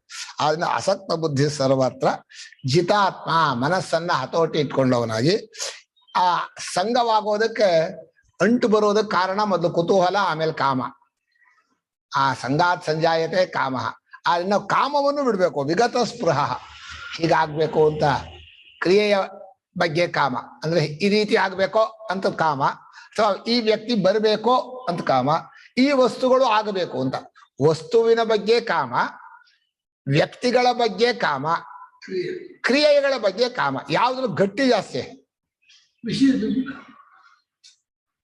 ಯಾವುದು ಕ್ರಿಯೆಗೋಸ್ಕರ ವಸ್ತು, ಕ್ರಿಯೆಗೋಸ್ಕರ ವ್ಯಕ್ತಿನ, ಅಥವಾ ವ್ಯಕ್ತಿಗೋಸ್ಕರ ಕ್ರಿಯೆ, ಈ ಮೂರೂ ಬೇಕುಗಳು ಬಿಡಬೇಕು. ನಮ್ಮವರು ಅಂತ ಜನ ಮಾಡ್ಕೋತೀರಲ್ಲ, ಅದು ವ್ಯಕ್ತಿಗಳು. ನಮ್ಮದು ಅಂತ ವಸ್ತು ಇಟ್ಕೊಂಡಿದ್ದೀರಲ್ಲ, ಅದು ವಸ್ತುವಿನ ಬಗ್ಗೆ ಬೇಕುಗಳು. ಈ ರೀತಿ ಆಗ್ಬೇಕು ಕೆಲಸ, ಇಂಥ ಕೆಲಸ ಆಗ್ಬೇಕು, ಇಂಥದ್ ನಡಿಬೇಕು ಅಂತ ಮಾಡ್ಕೋತೀವಲ್ಲ, ಅದು ಕ್ರಿಯೆಯ ಬಗ್ಗೆ ಬೇಕುಗಳು. ಈ ಮೂರು ಬೇಕುಗಳಲ್ಲಿ ಯಾವುದು ಬಲಿಷ್ಠ ಮನುಷ್ಯನ ಹಿಡ್ಕೊಂಡಿರೋದು? ಕೊನೆಯಲ್ಲಿ ಹೇಳಿದ್ರಲ್ಲ, ಅದು ಅನ್ಸುತ್ತೆ. ಹೌದು. ಕೊನೆಯದು ಕ್ರಿಯೆ ಆಗ್ಬೇಕು ಅನ್ನೋಕ್ಕೋಸ್ಕರ ವಸ್ತು ವ್ಯಕ್ತಿಗಳು ನಾವು ಹಿಡ್ಕೊಂಡಿರೋದು. ಆದ್ರೆ ಕೊನೆಗೆ ಹೇಳ್ತೀವಿ ಆ ಕ್ರಿಯೆ ನಡೆದ ಫಲ ವ್ಯಕ್ತಿಗೆ ಆಗ್ಬೇಕು ಅಂತ. ಏನ್ ಹೇಳಿದ್ರು ಕನ್ಫ್ಯೂಸಿಂಗ್ ಗುರುಗಳೇ. ಒಂದೊಂದ್ಸತಿ ದೇವ್ರ ಭಗವಾನ್ ಹೇಳೋದು ಭಗವದ್ಗೀತೆಯಲ್ಲಿ, ಫಸ್ಟ್ ಕರ್ಮಯೋಗ ಮಾಡು ಅಂತಾರೆ. ನಾವು ಅವ್ರೇನೋ ಕರ್ಮಯೋಗ ಮಾಡ್ಬೇಕು ಅಂತ ಇನ್ನಷ್ಟು ಮಾಡಕ್ ಹೋಗ್ತೀವಿ, ಅದ್ರಲ್ಲೇ ಮುಳುಗೋಗ್ತೀವಿ. ಅದು ಒಂಥರ ಅದೇ ಕೈಂಡ್ ಆಫ್ ಟೇಕ್ಸ್ ಯು ಅದನ್ನ. ಅಲ್ಲ, 1ನೇ ಕ್ಲಾಸಿಗೆ ಬೇಗ ಸೇರಿಸಿ ಅಂತಾರೆ. 1ನೇ ಕ್ಲಾಸಿಗೆ ಸೇರ್ಕೊಳ್ಳೋದಾದ್ರೆ ಮುಂದಿನ ಕ್ಲಾಸಿಗೆ ಹೋಗೋದಾಗ 1ನೇ ಕ್ಲಾಸ್ ಅಲ್ಲೇ ಇಟ್ಕೊಂಡ್ಬಿಡ್ತೀವಿ. ಅದೇ ಬಂದಿರೋದು 1ನೇ ಕ್ಲಾಸ್ ಅಲ್ಲೇ ಅಲ್ಲೇ ಪ್ರಾಬ್ಲಮ್ ಇರುತ್ತೆ. ಭಗವಂತ ಹಿಡಿದಿದ್ದು 1ನೇ ಕ್ಲಾಸಲ್ಲಿ ಪರಮಾತ್ಮ ಕೈ ಹಿಡಿದ ಅಂದ್ರೆ ಕರ್ಕೊಂಡೋಗಿ ಮಹಾತ್ಮರ ಪಾದದಲ್ಲಿ ಹಾಕಿ ನಿಮಗೆ ಬೇಕಾದ ಯೋಗ್ಯತೆ ಕೊಟ್ಟು ಎಲ್ಲ ಬಿಡಿಸಿ ಸರಿ ಮಾಡ್ಬಿಡ್ತಾನೆ, ನೆಟ್ಟಿಗೆ ಮಾಡ್ತಾನೆ. ಮುಂದಿನ ಕ್ಲಾಸಿಗೆಲ್ಲ ಅವ್ನು ಕರ್ಕೊಂಡು ಹೋಗ್ತಾನೆ, ಫೇಲ್ ಮಾಡೋ ಹಾಗಿಲ್ಲ. ನನಗೆ ಯಾಕೋ ಕರ್ಮ ಸ್ವಲ್ಪ ಬಿಡ್ಲೇಬೇಕೇನೋ ಅನ್ಸುತ್ತೆ ಒಂದೊಂದ್ಸರಿ. ಬಿಡೋದಕ್ಕೆ ಇಲ್ಲಿ ಹೇಳ್ತಾ ಇರೋದು. ಬಿಡೋದು ಅಂದ್ರೆ ಮಾಡೋರು ಅಲ್ಲ ಅಂತ ಬಿಡೋದೇ ಅರ್ಥ, ಹಾಗೆ ಬಿಡೋಕ್ಕಾಗಲ್ಲ. ಕೇಳಿಸ್ಲಿಲ್ಲ ಅಲ್ಲ, ಹೆಂಗೆ ಬಿಡೋದಂತ ನಂಗೆ ಕೇಳಿಸ್ಲಿಲ್ಲ ಗುರುಗಳೇ, ನೀವೇನ್ ಹೇಳಿ? ಮಾಡುವವರಲ್ಲ ನಾವು ಅಂತ ಆ ರೀತಿಯಾಗಿ ಮಾಡದೇ ಇರೋರಾಗ್ಬೇಕೇ ಹೊರತು ಮಾಡ್ತಾ ಇರೋದನ್ನ ಬಿಟ್ಟು ಸೋಮವಾರ ಕೂತ್ರೆ ಬಿಟ್ಟವ್ರಾಗಲ್ಲ. ಕರೆಕ್ಟ್, ಅದು ನಿಜ. ಬಟ್ ಅದು ಮಾಡ್ತಾ ಇದ್ರೆ ಅದ್ ಏನೋ ಒಂದ್ ಬರುತ್ತೆ, ಪ್ರಾಬ್ಲಮ್ ಬರುತ್ತೆ, ಯು ಗೆಟ್ ಇನ್ವಾಲ್ವ್ ಆಗ್ಬಿಡ್ತೀವಿ. ಅದಕ್ಕೆ ಅವ್ರು ಅಷ್ಟು ಹೇಳಿದ್ದು, ಕರ್ಮದಲ್ಲಿ ಹೀಗ್ ಮಾಡೋ, ನಮ್ ಕರ್ತವ್ಯಾನ್ ಮಾಡೋ, ಫಲದಲ್ಲಿ ಆಸಕ್ತಿ ಇಟ್ಕೋಬೇಡ, ಅಭಿಮಾನ ಮಾಡ್ಕೋಬೇಡ, ನೋವಾಗತ್ತೆ. ಆಮೇಲೆ ಈಶ್ವರನ ಪೂಜೆ ಅಂತ ಮಾಡೋ, ಪರಮಾತ್ಮನ ಪ್ರೇಮ, ಇಷ್ಟೆಲ್ಲ ಯಾಕೆ ಹೇಳಿದ್ರಿಂದ ಕರ್ಮ ಮಾಡುವ ಕ್ಲೇಶಗಳೆಲ್ಲ ಬಿಡಿಸ್ಕೊಳಕ ಏನು ಮಾಡಕ್ಕಾಗಲ್ಲ. ಇಂಥ ನೈಷ್ಕರ್ಮ ಸಿದ್ಧಿ ಶ್ರೇಷ್ಠವಾದಂತಹದ್ದು. ಇದನ್ನ ಸನ್ಯಾಸದಿಂದ ಪಡ್ಕೊಳ್ತಾನೆ ಅಂತ ಶ್ಲೋಕದ ತಾತ್ಪರ್ಯ. ಭಾಷ್ಯ ಓದೋಣ. ಅಸಕ್ತ ಬುದ್ಧಿ, ಅಸಕ್ತ ಸಂಗರಹಿತ ಬುದ್ಧಿ, ಅಂತಃಕರಣಂ ಯಸ್ಯ ಸಹ ಅಸಕ್ತ ಬುದ್ಧಿ. ಈ ಸಂಗರಹಿತವಾದ ಮನಸ್ಸಿರೋದು ಅಸಕ್ತ ಬುದ್ಧಿನು. ಅಂಟ್ಕೊಳ್ಳುತ್ತೆ ನಮ್ಗೆ. ಯಾರವರು ಯಾತಕ್ ಬಂದ್ರು, ಅದು ಏನ್ ಮಾಡ್ತಾರೆ ಅನ್ನೋದು ಆ ಕುತೂಹಲ ಜೊತೆ ಸೇರ್ಕೊಂಡೇ ಇರುತ್ತೆ. ಯಾರಾದ್ರೂ ಬಂದ್ರೆ ಸುಮ್ಮನೆ ಒಂದು ಗ್ಲಾನ್ಸ್ ಆಗಿ ಒಂದು ರೂಪ ಬಂತು ಹೋಯ್ತು ಹಾಗೆ ನೋಡೋದೇ ಇಲ್ಲ. ಯಾತಕ್ ಬೇಕು ನಮ್ಗೆ ಏನ್ ಕೇಳೋದೇ ಇಲ್ಲ ಮನಸ್ಸು. ಯಾರಾದ್ರೂ ಬರ್ಲಿ, ಆ ಮನಸ್ಸಿನಲ್ಲಿ ಆ ಕುತೂಹಲ ಜೊತೆಯಲ್ಲಿ ಸಂಘ ಇದೆ. ಅಲ್ಲ, ಏನೋ ಒಂದ್ ಕೆಲ್ಸ ಮಾಡ್ತಾ ಇರ್ತೀವಿ, ಅದೇನೋ ತಪ್ಪೋಗುತ್ತೆ, ನೋಡ್ತಾ ಕೂತಿರಕ್ ಆಗಲ್ಲ, ದೇವ್ರು ಸರಿ ಮಾಡ್ತಾರೆ ಅಂತ ನಾವು ಮಾಡಕ್ ಹೋಗ್ತೀವಿ, ಅದೇ ಅಲ್ಲೇ ಬರೋದು, ಮತ್ತೆ ಅಲ್ಲೇ ಪ್ರಾಬ್ಲಮ್ ಬರೋದು ಯಾವಾಗ್ಲೂ. ಅಲ್ಲಮ್ಮ, ನಿಮ್ ಕರ್ತವ್ಯ ನೀವು ಮಾಡ್ತಾ ಹೋಗಿ, ತಪ್ಪು ಸರಿ ನಿಮ್ದಲ್ಲ, ತಪ್ಪು ಸರಿ ಮಾಡೋದು ಈಶ್ವರನದು. ನೀವೇನೋ ನಿಮ್ ಪಾಡಿ ನಿಮ್ ಕರ್ತವ್ಯ ನೀವು ಮಾಡ್ತಾ ಇದ್ದೀರಿ, ಅಭಿಮಾನವಿಲ್ಲದೆ ಫಲಾಸಕ್ತಿ ಇಲ್ಲದೆ ಈಶ್ವರನ ಪೂಜೆ ಮಾಡ್ತೀರಿ, ನಡೆಯುತ್ತೆ, ಏನ್ ಮಾಡಕ್ಕಾಗತ್ತೆ. ಹೀಗೆ ಮನಸ್ಸಿನಲ್ಲಿ ಈ ಕುತೂಹಲ ಜೊತೆಯಲ್ಲಿ ಸಂಘ ಅನ್ನೋದು ಬರುತ್ತೆ. ಧ್ಯಾಯತೋ ವಿಷಯಾನ್ ಪುಂಸಃ ಸಂಘಸ್ತೇಷು ಉಪಜಾಯತೆ. ಹುಟ್ಟೇ ಬಿಡುತ್ತೆ. ಸುಮ್ಮನೆ ಯಾರೋ ಒಬ್ರು ಬಂದ್ರು ಹೋದ್ರು, ಏನೋ ಒಂದು ವಸ್ತು ತಗೊಂಡೋದಿಲ್ಲ, ಯಾತಕ್ ತಗೊಂಡ್ಬಂದ್ರು ಅನ್ನೋ ಒಂದು ಬುದ್ಧಿಯಲ್ಲಿ 6ನೇ ಅಧ್ಯಾಯದಲ್ಲಿ ಬರೀತಾರೆ ಶಂಕರಾಚಾರ್ಯರು. ಕಷ್ಟಿಂಗ್ ಕರ್ಮ ಇತ್ಯವ್ಯಾಪೃತ ಬುದ್ಧಿ ಅಂತ. ನೀವು ತತ್ವ ವಿಚಾರ ಕೂತಾಗ ಯಾರು ಬಂದ್ರು, ಏನ್ ಮಾಡ್ತಾರೆ, ಯಾತಕ್ಕೋಸ್ಕರ ಇದೆಲ್ಲ ನಿಮ್ ಮನಸ್ಸಿಗೆ ಬರಬಾರ್ದು. ಬಂದ್ರೆ ನೀವು ಜ್ಞಾನಯೋಗ ವಿಚಾರಕ್ಕೆ ಅರ್ಹತೆ ಇಲ್ಲ, ನಿಮಗೆ ಕ್ಲಾಸಲ್ಲಿ ಅಡ್ಮಿಷನ್ ಇಲ್ಲ. ಹೀಗೆ ಹಾಗೆ ನೋಡೋದು, ಇದು ನೋಡೋದು, ಇದನ್ನ ಯಾಕೆ ಮಾಡಿದ್ದಾರೆ ನೋಡೋದು, ಬರೀ ಇಂಥ ಉದ್ದೇಶವೇ ಇರೋದು ಮನಸ್ಸಿನಲ್ಲಿ. ಅದೆಲ್ಲ ಬಿಡಬೇಕು. ಹೀಗೆ ಅಸಕ್ತ ಬುದ್ಧಿಯಾಗಿ ಪ್ರಪಂಚದ ವ್ಯವಹಾರದಲ್ಲಿ ಇರಬೇಕು. ಗೀತೆಯಲ್ಲಿ ಬಹಳ ಮುಖ್ಯವಾದದ್ದು. ಯಾಕೆ ಅಸಕ್ತ ಬುದ್ಧಿಯಾಗಿರ್ಬೇಕು ಅಂದ್ರೆ, ಪರಮಾತ್ಮ ಅವಸ್ಥೆಯಿಂದ ಅವಸ್ಥೆ ಹೋಗುವಾಗ ಏನೂ ಅಂಟಿಸ್ಕೊಂಡಿರೋಲ್ಲ, ಅಸಂಗನಾಗಿ ಹೋಗ್ತಾನೆ. ಶ್ರುತಿ ಹೇಳುತ್ತೆ, ಅಸಂಗೋಷ್ಯಯಂ ಪುರುಷ. ಎಚ್ಚರದ ಏನಾದ್ರು ಒಂದಿಷ್ಟು ತಗೊಂಡು ಹೋಗ್ತೀರಾ? ಇಲ್ಲ, ಎಲ್ಲ ಪೂರ ಬಿಟ್ಟು ಹೋಗ್ತೀರಿ. ಕನಸಿಂದ ಏನಾದ್ರು ಒಂದಿಷ್ಟು ತಗೊಂಡ್ಬರ್ತೀರಾ? ಇಲ್ಲ, ಎರಡೂ ಇಲ್ಲದೆ ಇರೋ ಒಂದು ಉದ್ಯೋಗ ಹೋಗ್ತೀರಿ. ನಿಮ್ಮಲ್ಲಿ ಅಸಂಗತೆ ನಿತ್ಯವಾಗಿದೆ ಸ್ವರೂಪದಲ್ಲಿ. ನಿಮ್ಮ ಮನಸ್ಸಿಗೆ ಆ ಗುಣ ಬರಬೇಕು. ವ್ಯವಹಾರ ಮಾಡುವಾಗ ಪರಮಾತ್ಮನ ಸ್ವರೂಪದ ಗುಣ ನಿಮ್ಮ ಮನಸ್ಸಿನಲ್ಲಿ ಸೇರ್ಕೋಬೇಕು. ಅವಾಗ ನೀವು ಪರಮಾತ್ಮನ ಕಡೆ ವಿಚಾರ ಮಾಡೋಕೆ ರುಚಿ ಬರುತ್ತೆ. ನೀವು ಎಲ್ಲ ಅಂಟಿಸ್ಕೊಂಡು ಇಲ್ಲೇ ಕೂತ್ರೆ ಆಯ್ತಷ್ಟೆ, ಮುಗಿದ ಜೀವ ಹೀಗೆ ಕಳೆದು ಹೋಗತ್ತೆ, ಏನ್ ಮಾಡಿದ್ರು ಆಗಲ್ಲ. ಅದನ್ನ ಅಸಕ್ತ ಬುದ್ಧಿ. ಸನ್ಯಾಸಕ್ಕೆ ಮೊದಲನೇದು ಅಂಟ್ಕೊಳ್ದೆ ಇರೋದು. ಸನ್ಯಾಸದ ಮೊದಲನೇ ಸ್ಟೆಪ್, ಯಾವುದನ್ನು ಹಂಚ್ಕೋಬಾರ್ದು, ಯಾವುದನ್ನು ಅಂಟಿಸ್ಕೋಬಾರ್ದು, ಏನಾದ್ರು ಆಗಿರ್ಬೇಕು. ಸರ್ವತ್ರ ಪುತ್ರದಾರಾದಿಷು ಆಸಕ್ತಿ ನಿಮಿತ್ತೇಶು. ಇಲ್ಲಿ ಸರ್ವತ್ರ ಇದೆ, ಅಲ್ಲಿ ಪುತ್ರದಾರ ಗೃಹಾದಿಶು ಇದೆ. ಇದನ್ನು ಕನೆಕ್ಟ್ ಕೊಟ್ರು. ಪುತ್ರ ಮಗನ ಬಗ್ಗೆ ಬರುತ್ತೆ, ಪತ್ನಿಯ ಬಗ್ಗೆ ಬರುತ್ತೆ, ಆದಿ ಶಬ್ದದಿಂದ ಆಸ್ತಿ, ಆಮೇಲೆ ಕೆಲಸಗಳು, ಇದೆಲ್ಲ ಮನುಷ್ಯನಿಗೆ ಆಸಕ್ತಿಗೆ ನಿಮಿತ್ತ. ಏನಾಯ್ತೋ, ಅದೆಲ್ಲಿ ಆಯ್ತು, ಅವ್ರೇನ್ ಮಾಡ್ಕೊಂಡ್ರು, ಇವ್ರಿಗೆ ಏನಾಯ್ತು ಕೇಳ್ತಾ ಕೇಳ್ತಾ ಅದು ದಿನ ಅದು ಬೇರು ಊರ್ತಾ ಗಟ್ಟಿ ಆಗ್ತಾ ಹೋಗುತ್ತೆ. ಅಭಿಮಾನದ ಬೇರುಗಳು ಜೋರಿ ಆಗತ್ತೆ. ಅದಲ್ಲ 13ನೇ. ಸರಿ ನಾನ್ ಹೇಳ್ತಾ ಅದಲ್ಲ. 13ನೇ ಅಧ್ಯಾಯದಲ್ಲಿ ಅಸಕ್ತ ಬುದ್ಧಿ ಅಸಕ್ತೇನಭಿಶೃಂಗ ಪುತ್ರದಾರ ಅಲ್ಲಿಲ್ವಾ? 6ನೇ ಅಧ್ಯಾಯದ ಧ್ಯಾನ ಯೋಗದಲ್ಲೇ ಇರೋದ. ಅದು ಬೇಡ, ಅಲ್ಲಿ ಧ್ಯಾನ ಯೋಗ ಮುಂಚೆನೆ ಬಿಟ್ಟಿರ್ತಾನೆ ಅವನು. ಹೊರಡೋಕ್ ಮುಂಚೆನೆ ಬಿಟ್ಮೇಲೆ ಇನ್ನೇಂತ ಮತ್ತೆ ಹೇಳೋದು. ಜಿತಾತ್ಮ ಜಿತಃ ವಶೀಕೃತಃ ಆತ್ಮ ಅಂತಃಕರಣಂ ಯಸ್ಯ ಸಹ ಜಿತಾತ್ಮ. ತನಗೂ ಅಂತಃಕರಣಕ್ಕೂ ಜಗಳ ಅಂದ್ರೇನೋ, ನಾನು ಹೇಳಿದ ಜಾಗಕ್ಕೆ ಹೋಗ್ಬೇಕು ಅಂತ ಮನಸ್ಸು, ನಾನು ಹೇಳಿದಾಗ ಹೋಗ್ಬೇಕು ಅಂತ ಜೀವ. ಜೀವನಿಗೂ ಮನಸ್ಸಿಗೂ ಜಗಳ ಆದ್ರೆ, ನೀನ್ ಎಲ್ಲಿ ಇಡ್ತೀಯೋ ಅಲ್ಲೇ ಇರ್ಬೇಕು ಅಂತ ಜೀವ ಹೇಳಿದ್ರೆ, ನಾನು ಎಲ್ಲಿ ಹೇಳ್ತೀನೋ ಅಲ್ಲೇ ನೀನು ಹೋಗ್ಬೇಕು ಅಂತ ಮನಸ್ಸು. ಯಾರು ಮನಸ್ಸಿಗೆ ಸೋಲ್ತಾರೋ ಅವರು ಕಾಮಹತರು, ಕಾಮಕ್ಕೆ ಸೋತವರು, ಕಾಮಕ್ಕೆ ಕುತೂಹಲಕ್ಕೆ. ಜೀವ ತಾನು ಇಟ್ಟ ಜಾಗ ಇಲ್ಲೇ ಇರ್ಬೇಕಪ್ಪ. ಹಠ ಮಾಡಿದ್ರು ವಿಕ್ಷೇಪ ಮಾಡಬಾರ್ದು, ನಿದ್ದೆಗೂ ಬಿಡಬಾರ್ದು. ನಿದ್ದೆ ಹೋಗ್ಬಿಡತ್ತೆ ಹಠ ಮಾಡಿ. ನಿದ್ದೆ ಮಾಡ್ಬೇಡ ಹೇಳು, ಬೆಚ್ಚಿಬಿಟ್ಟಿ ಇಲ್ಲ ಅವನು ಯಾವಾಗ್ಲೂ ಇರೋದೇ ಅದ್ರಲ್ಲಿ ಅಲ್ವನ. ಇದು ವಿಕ್ಷೇಪ ಮಲ ಅನ್ನೋ ದೋಷ 2 ಕಳಿಸೋಕೆ 20 ವರ್ಷ ಆದ್ರೂ ಆಗಲ್ಲ.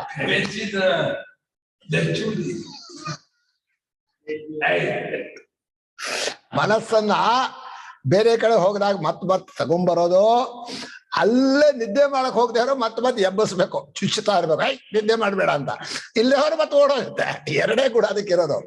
ಇದ್ದ ಜಾಗ ಬಿಟ್ಟು ಬೇರೆ ಕಡೆ ಓಡ್ ಹೋಗುತ್ತೆ, ಬಲಾತ್ಕಾರ ಹಿಡಿದ್ರೆ ಅಲ್ಲೇ ನಿದ್ದೆ ಮಾಡುತ್ತೆ. 2 ದೋಷವನ್ನು ಬಿಡಿಸ್ಕೊಳಕ್ಕೆ ಆಗಲ್ಲ ಜಿತಾತ್ಮ.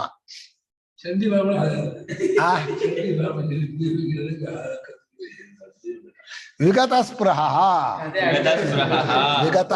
ಸ್ಪೃಹ ತೃಷ್ಣಾ ವಿಗತಾ ಸ್ಪೃಹ ತೃಷ್ಣಾ ದೇಹ ಜೀವಿತ ಭೋಗೇಶು ದೇಹಜೀವಿತ ಭೋಗೇಷು ಯಸ್ಮಾತ್ ಸಹ ಯಸ್ಮಾತ್ ಸಹ ವಿಗತ ಸ್ಪೃಹ. ವಿಗತ ಸ್ಪೃಹ.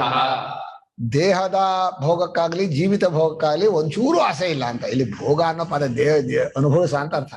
ದೇಹ ಉಳಿಯೋ ಬಗ್ಗೆನೂ ಪ್ರಾಣ ಉಳಿಯೋ ಬಗ್ಗೆನೂ ಆಸೆ ಇಟ್ಕೋಬಾರ್ದು ಅಂತಾರ ಅವರು. ಎಷ್ಟರ ಮಟ್ಟಿಗೆ ಅಂದ್ರೆ ತುಂಬಾ ದಿವಸ ಬದುಕಬೇಕು ಅಂತಾಗ್ಲಿ, ಈಗಲೇ ಸಾಯ್ಬೇಕಾಗ್ಲಿ ಮನಸ್ಸು ಮಾಡಬಾರ್ದು. ಏನೋ ಅಂಥದ್ದಾಗ್ಬೇಕು ಹೀಗಾಗ್ಬೇಕು ಅಂತ ಹೇಳಿ ಯಾವುದೇ ಆಗ್ರಹ ಇಟ್ಕೋಬಾರ್ದು. ಏನೂ ಮಾಡಕ್ಕಾಗಲ್ಲ, ಒಂದೊಂದು ದಿವಸ ಒಂದೊಂದು ಬರುತ್ತೆ. ಕೊನೆಗೆ ಸಮಾಧಾನ ಹೇಳೋ ಬಂದದ್ದಕ್ಕ ಪ್ರಾರಬ್ಧ ಇತ್ತು ಸ್ವಾಮಿ, ಹಾಗಾಯ್ತು ಅಷ್ಟೆ.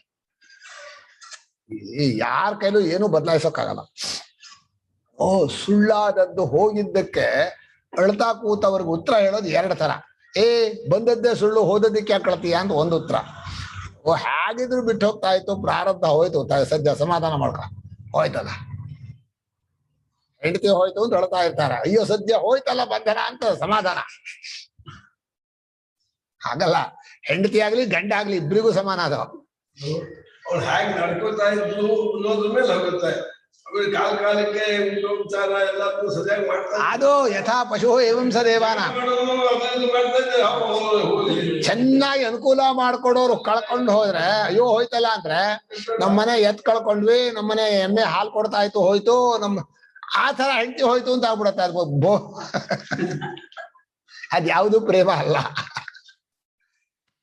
ಈಗ ವಿಗತ ಸ್ಪೃಹ ಅಂದ್ರೆ ದೇಹದ ಭೋಗದಲ್ಲೋ ಪ್ರಾಣದ ಭೋಗದಲ್ಲೋ ಆಸೆ ಇಟ್ಕೋಬಾರ್ದು. ಅಂದ್ರೆ ಏನೇನ್ ಬರಬೇಕೋ ಬರುತ್ತೆ, ಏನೇನ್ ದೇಹಕ್ಕೆ ಆಗ್ಬೇಕೋ ಆಗತ್ತೆ, ಆಸೆ ಇಲ್ದೆ ನಡೆಯತ್ತೆ. ಏವಂ ಭೂತಃ ಆತ್ಮಜ್ಞಃ, ಇಲ್ಲಿ ಆತ್ಮಾನಂ ಜ್ಞಾತುಂ ಪ್ರವೃತ್ತ ಆತ್ಮಜ್ಞಾನ ಮಾಡ್ಬೇಕು. ಆತ್ಮನನ್ನೇ ತಿಳಿಬೇಕು ಅಂತ ಹೊರಟವನು ಆತ್ಮಜ್ಞ. ಈ ರೀತಿಯಾದ ಆತ್ಮಜ್ಞನೋ ಸಹ ನೈಷ್ಕರ್ಮ್ಯ ಸಿದ್ಧಿಂ, ಈಗ ನೈಷ್ಕರ್ಮ್ಯ ಸಿದ್ಧಿಯನ್ನ ಪಡ್ಕೊಳ್ತಾನೆ ಸನ್ಯಾಸಿನ ಅಂತ ಹೇಳ್ಬೇಕು. ಈ ನೈಷ್ಕರ್ಮ್ಯ ಸಿದ್ಧಿ ಅನ್ನೋ ಪದವನ್ನೇ ಭಾಷ್ಯಕಾರರು ಬಹಳ ಚೆನ್ನಾಗಿ ಹೇಳ್ತಾರೆ. ನಿರ್ಗತಾನಿ ಕರ್ಮಾಣಿ ಯಸ್ಮಾತ್,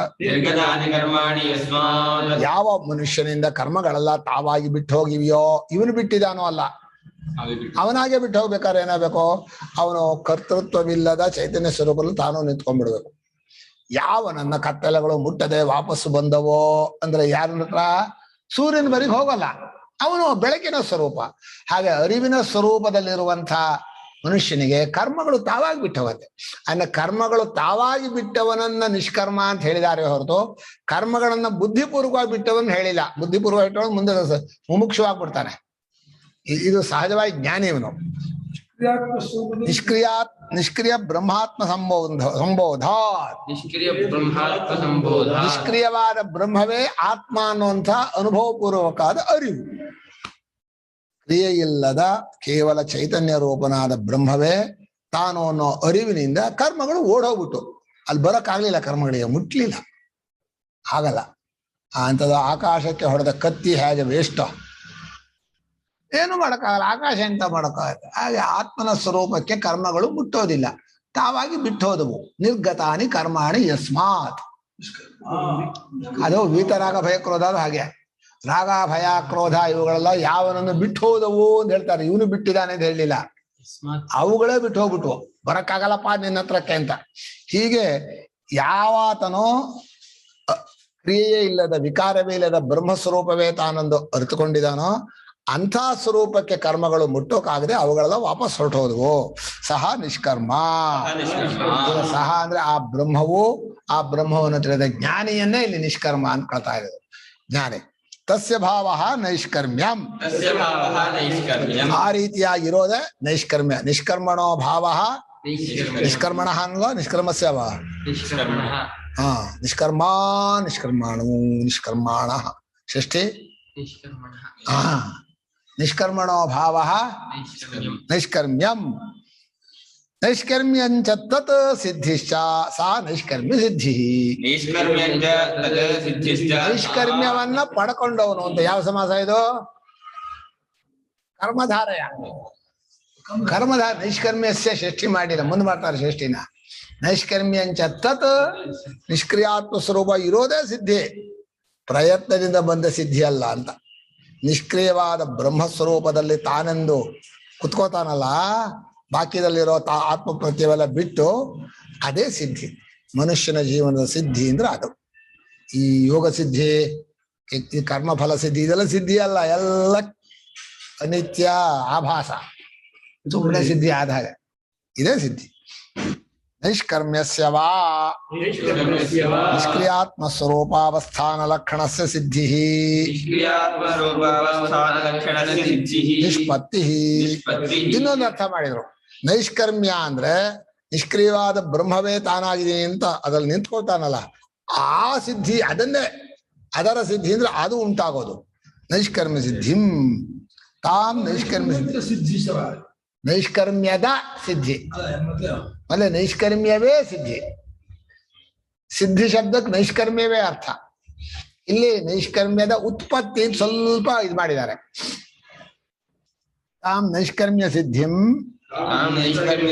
ಪರಮಾಂ ಪ್ರಕೃಷ್ಟಾಂ. ಇದು ಯಾಕೆ ಪರಮ ಅಂದ್ರೆ ಪರಮಾರ್ಥವಾದದ್ದು ಶ್ರೇಷ್ಠವಾದ ಸಿದ್ಧಿ.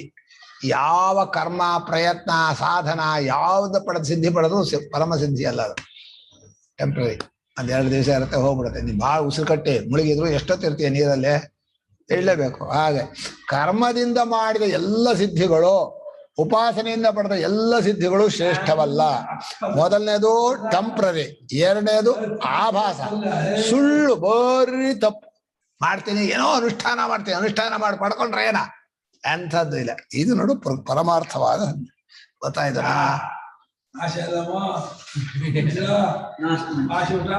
ವ್ಯವಹಾರ ದೃಷ್ಟಿ, ವ್ಯವಹಾರ ದೃಷ್ಟಿ, ವ್ಯವಹಾರ ದೃಷ್ಟಿ.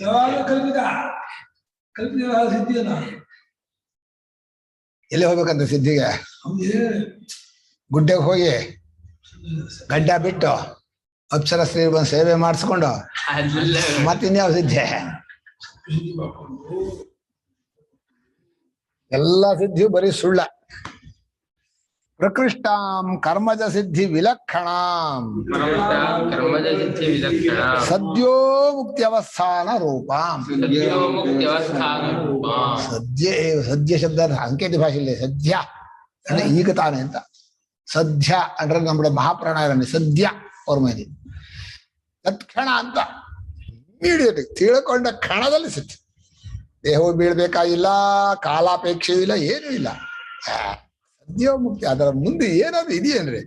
ಅಂಥ ಸದ್ಯೋಮುಕ್ತಿಯಲ್ಲೇ ಇರುವಂತಹದ್ದು ನೈಷ್ಕರ್ಮ್ಯ ಸಿದ್ಧಿ. ಇದನ್ನ ಯಾವುದರಿಂದ ಪಡ್ಕೋತಾನೇನೋ ಭಾಷ್ಯಕಾರ ಬರೀತಾರೆ. ಸನ್ಯಾಸೇನ ಸಮ್ಯಕ್ ದರ್ಶನೇನ, ಮುಖ್ಯಾರ್ಥ ಸಮ್ಯಕ್ ದರ್ಶನದಿಂದೇ ಪಡ್ಕೋತಾನೆ. ಹಾ ಸರಿಯಾ. ಸನ್ಯಾಸ ಅಂದ್ರೆ ಸಮ್ಯಕ್ ದರ್ಶನಕ್ಕೆ ಹೆಸರು, ಅದೇ ಹೆಸರು, ಮುಖ್ಯಾರ್ಥ ಅದೇ. ಯಾಕೆ ಅಂದ್ರೆ ತಾನಾಗಿ ಬಿಟ್ಟು ಹೋಗ್ಬೇಕಲ್ಲ ಕರ್ಮ. ಸಮ್ಯಕ್ ದರ್ಶನ ತಾನಾಗಿ ಕರ್ಮ ಬಿಟ್ಟು ಹೋಗೋದು, ಇವನಾಗಿ ಬಿಡೋದು ಬೇರೆ. ಕರ್ತೃತ್ವ ಬುದ್ಧಿ ಪೂರ್ವಕವಾಗಿ ಬಿಡೋದು 5ನೇ ಅಧ್ಯಾಯ ಪೀಠಿಕೆಯಲ್ಲಿ ಬರ್ದಿರೋದು. ಅನಾತ್ಮವಿತ್ ಕರ್ತೃಕ ಸನ್ಯಾಸ ಅಂತ ಬರ್ದಿದ್ದಾರೆ. ಹಾ, ಅದು ಇದಕ್ಕೋಸ್ಕರ ಇರೋದಿಲ್ಲ. ತಾದರ್ಥ್ಯಾತ್ ಸನ್ಯಾಸ, ಮುಖ್ಯಾರ್ಥ ಸನ್ಯಾಸ ಸಮ್ಯಕ್ ದರ್ಶನಮೇವ. ತತ್ಪೂರ್ವಕೇಣವಾ ಸರ್ವಕರ್ಮ ಸನ್ಯಾಸೇನ. ಸಮ್ಯಕ್ ದರ್ಶನವಾದ ಮೇಲೆ ಆ ಜ್ಞಾನಿ ಮಾಡ್ತಾನಲ್ಲ, ಯಾಜ್ಞವಲ್ಕ್ಯರು ಮಾಡಿದಲ್ಲ, ಕೃಷ್ಣ ಮಾಡಿದಾನಲ್ಲ, ಅದು ಸರ್ವಕರ್ಮ ಸನ್ಯಾಸ. ಜ್ಞಾನದಿಂದ ತಾನಾಗಿ ಒದಗಿ ಬರುವ ಸನ್ಯಾಸ. ಇನ್ನೊಂದಿದೆ, ಅದಕ್ಕೋಸ್ಕರ ಮಾಡೋ ಸನ್ಯಾಸ ಅಂತ. ಜ್ಞಾನಕ್ಕೋಸ್ಕರ 3 ಥರ ಸನ್ಯಾಸವನ್ನು ಹೇಳಿದ್ರು. ಸಮ್ಯಕ್ ದರ್ಶನವೇ ಸನ್ಯಾಸ. ಸಮ್ಯಕ್ ದರ್ಶನದಿಂದ ವ್ಯವಹಾರ ಮಾಡೋ ಜ್ಞಾನಿಯ ವ್ಯವಹಾರವೂ ಸನ್ಯಾಸ. ಆ ಸಮ್ಯಕ್ ದರ್ಶನಕ್ಕೋಸ್ಕರವೇ ಎಲ್ಲ ಬಿಟ್ಟು ಕೂತ್ಕೊಳ್ಳೋದಿದೆಯಲ್ಲ, ಬಟ್ಟೆ ಗಿಟ್ಟೆ ಬದಲಾಯಿಸ್ಕೊಂಡು. ಲೋಕದ ಪ್ರಸಿದ್ಧಿ ಯಾಕೆ ಅಂದ್ರೆ ಇದು ತಿಂಡಿ ಭಿಕ್ಷೆ ಇದೆ, ಮುಖ್ಯ. ನಮಗೆ ಭಿಕ್ಷೆ ಕೊಡ್ತೀರಾ ಅಂತಾರೆ, ಅದೇ ಸನ್ಯಾಸಿ. ಯಾಕೆಂದ್ರೆ ಸನ್ಯಾಸಿ ಅಂತ ಮೊದಲು ಹೇಳಿದ್ದು ಯಾವ್ದು? ನಾನು ಮೊದಲು ಹೇಳಿದ್ದು ಜ್ಞಾನವೇ. ಸಮ್ಯಕ್ ದರ್ಶನವೇ ಸನ್ಯಾಸ. ಸರಿಯಾಗಿ ಆತ್ಮನನ್ನ ಕಂಡುಕೊಳ್ಳೋದು ಅನುಭವದಿಂದ, ಅದಕ್ಕೆ ಹೆಸರು ಸನ್ಯಾಸ ಅಂತ. ಯಾಕಂದ್ರೆ ತಾನಾಗಿ ಕರ್ಮ ಬಿಟ್ಟು ಹೋಗುತ್ತೆ. ಕಂಡ್ಕೊಂಡ್ಬಿಟ್ಟಿದ್ದಾರೆ ಅವರು. ಆ ಸನ್ಯಾಸಿ ಅದು ರಿಯಲೈಸ್ ಮಾಡ್ಬಿಟ್ಟಿದ್ದಾರೆ ಸೆಲ್ಫ್ ನ. ಕರೆಕ್ಟ್. ಕಂಡುಕೊಂಡಿದ್ದಾರೆ.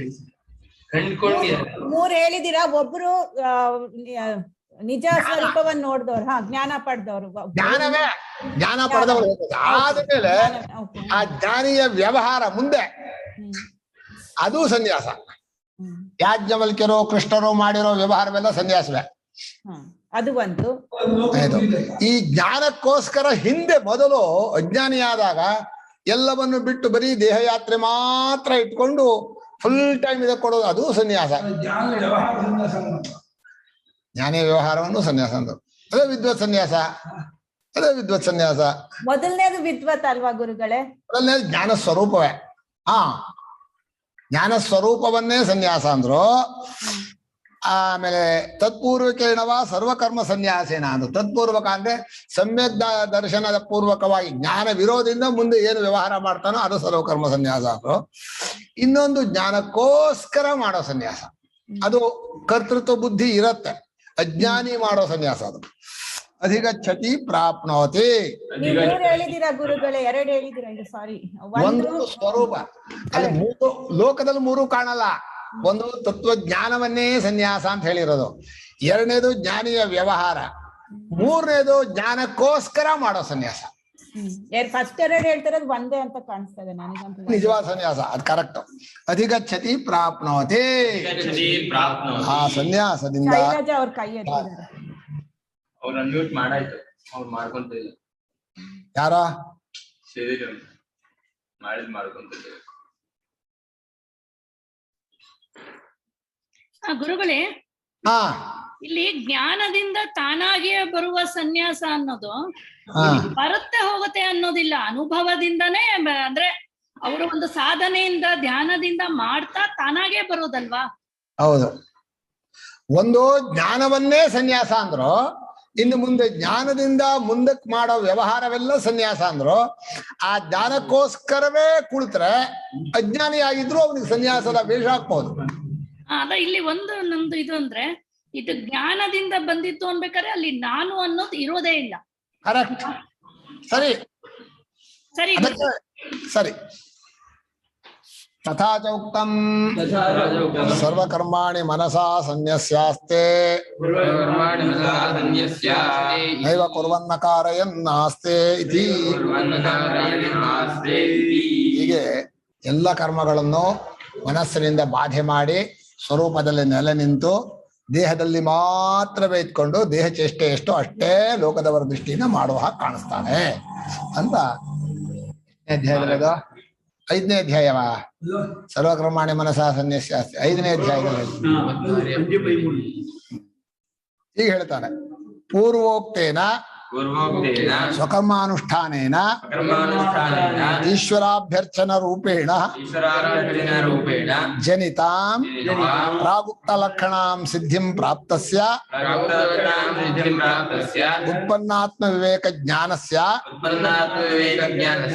ಕೇವಲಾತ್ಮಜ್ಞಾನ ನಿಷ್ಠಾರೂಪ ನೈಷ್ಕರ್ಮ್ಯ ಲಕ್ಷಣ ಸಿದ್ಧಿ ಏನ ಕ್ರಮೇಣ ಭವತಿ ತದ್ವಕ್ತವ್ಯಮಿತಿ ಆಹಾ. ಈಗ ಕನೆಕ್ಷನ್ ಕೊಡ್ಬೇಕಾಗಿದೆ. ಕರ್ಮಯೋಗವನ್ನು ಮಾಡಿದ್ದಾನೆ, ತತ್ವಜ್ಞಾನ ಅವನಿಗೆ ಮುಂದೆ ಉಂಟಾಗತ್ತೆ. ಆ ಮಧ್ಯೆ ಒಂದ್ ಸ್ವಲ್ಪ ದೂರ ಇದೆ.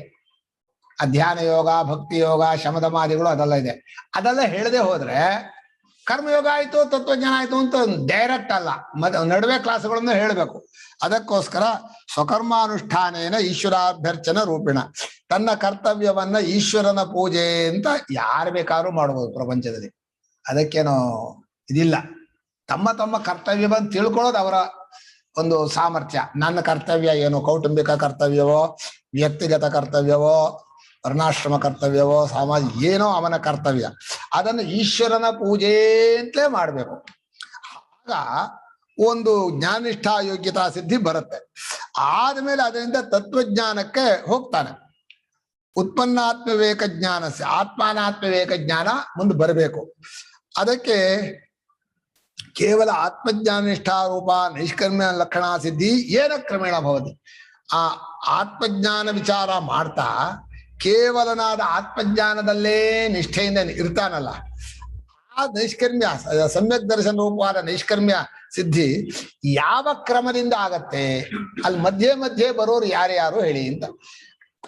ಕರ್ಮಯೋಗ ಮಾಡೋನಿಗೂ ಸಮ್ಯಕ್ ದರ್ಶನ ಆಗೋದಕ್ಕೂ ಮಧ್ಯೆ ಏನೇನು ಆಗತ್ತೆ, ಅವನಲ್ಲಿ ಬದಲಾವಣೆಗಳು ಏನೇನು ಚೇಂಜಿಂಗ್ ಆಗತ್ತೆ ಅಂತ ಹೇಳಬೇಕು ಅಂತೇಳಿ ಭಗವಂತ ಆ ಸಿದ್ಧಿಯನ್ನ, ಸಮ್ಯಕ್ ದರ್ಶನ ರೂಪವಾದ ಸಿದ್ಧಿಯನ್ನ ಕರ್ಮಯೋಗಿಯಾದವನು ಹೇಗೆ ಪಡ್ಕೊಳ್ತಾನೆ, ಏನು ಕ್ರಮ ಅನ್ನೋದನ್ನ ಹೇಳ್ತೀವಿ ಅಂತ ಹೇಳಿದ್ರು.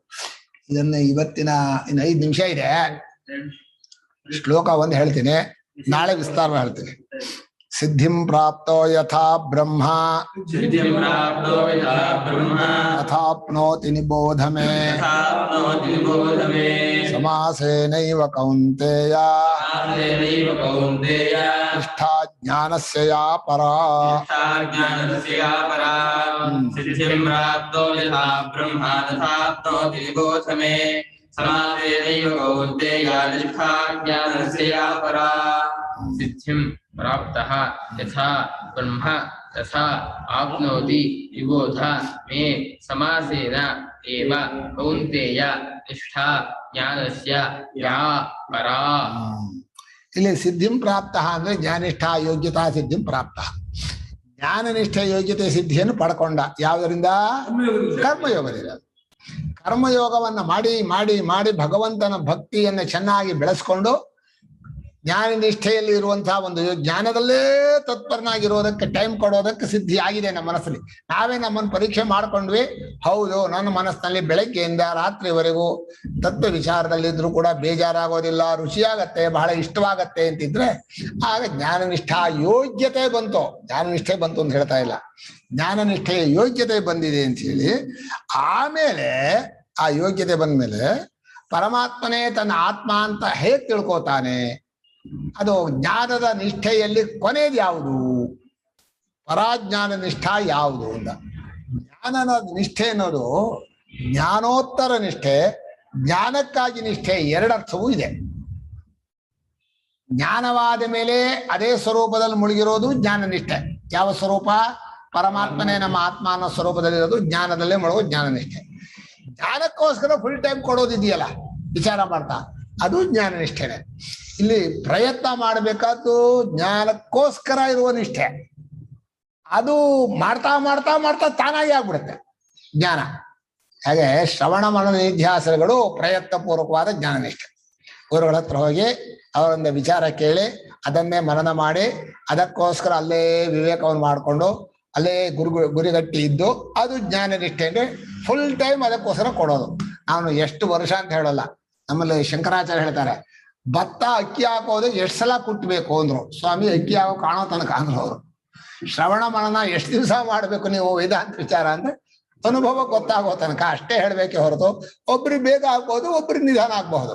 ಅವಘಾತಾಧಿಪತ ಅಂತ ಭಾಷ್ಯಕಾರರು ಅಲ್ವನ. ಆವೃತ್ತಿ ರಸಕೋಪದೇಶಾತ್,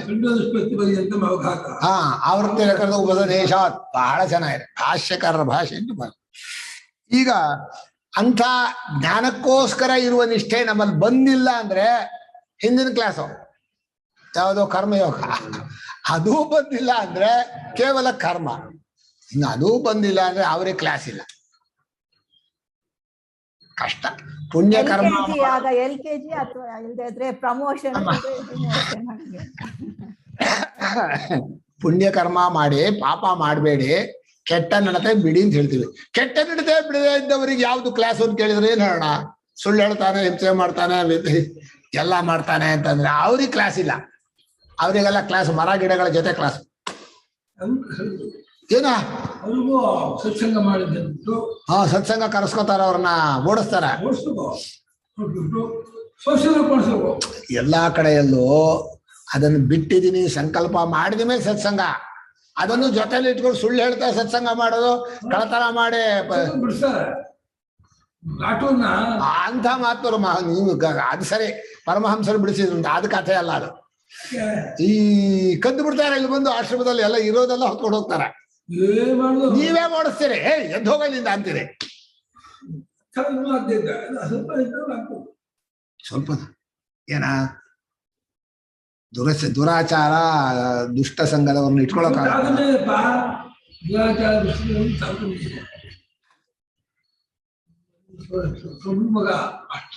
ಇಟ್ಕೊಡ್ರಿ, ನಿಮ್ಮ ಹತ್ರ ಕಳಿಸ್ತೀವಿ.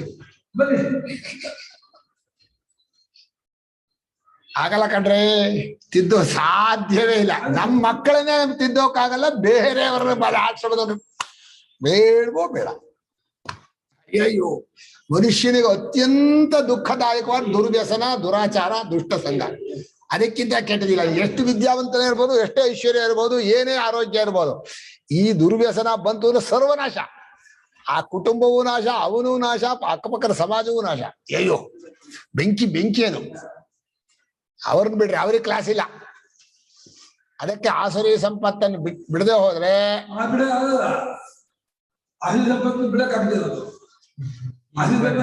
ಅಲ್ಲ, ಬಿಡದೆ ಹೋದ್ರೆ